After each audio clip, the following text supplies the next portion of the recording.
الناس ما بتسمعش الكلام.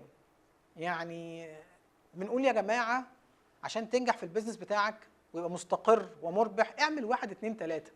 بعدين تلاقي الناس راحه تعمل واحد وتروح في حته تانيه تسمع اتنين وحته تالته تسمع 10 وما يمشيش على الترتيب اللي الواحد قال عليه.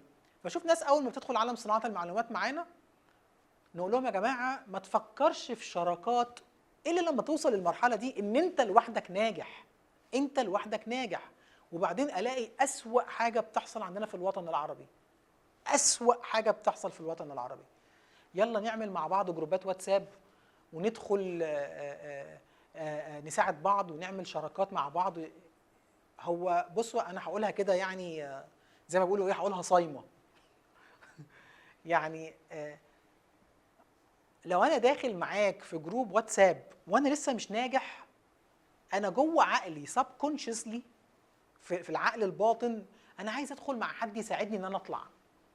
عايز ادخل مع حد يساعدني ان انا، مش بقول كده ان احنا ما نعملش مع بعض جروبات او لا، بس نصيحتي انه لما تكون لسه في البدايه انت لو عايز حد يبقى بيساعدك، وانا هنا تاني هتكلم على حته مايند سيت، انه the best motivation is self motivation.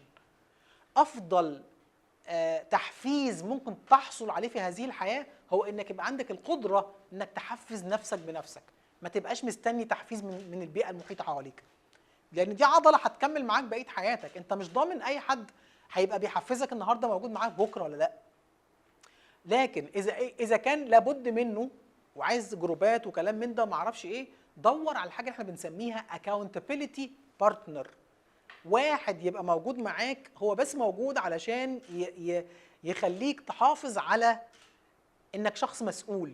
انا قلت ان انا هعمل واحد اتنين تلاته، فالشخص ده مش ال20 شخص في جروب، الشخص ده يبقى موجود كل يوم او كل اسبوع على حسب ما بتتفقوا مع بعض، علشان يقولك ها وليد عملت اللي انت قلت عليه ولا ما عملتوش، وانت تقول له ها احمد عملت اللي قلت عليه ولا ما عملتوش. بس كده. لكن يلا نعمل جروبات واتس وبقى والناس تقعد تحكي حواديت امنا الغوله وما ضياع وقت وضياع عمر.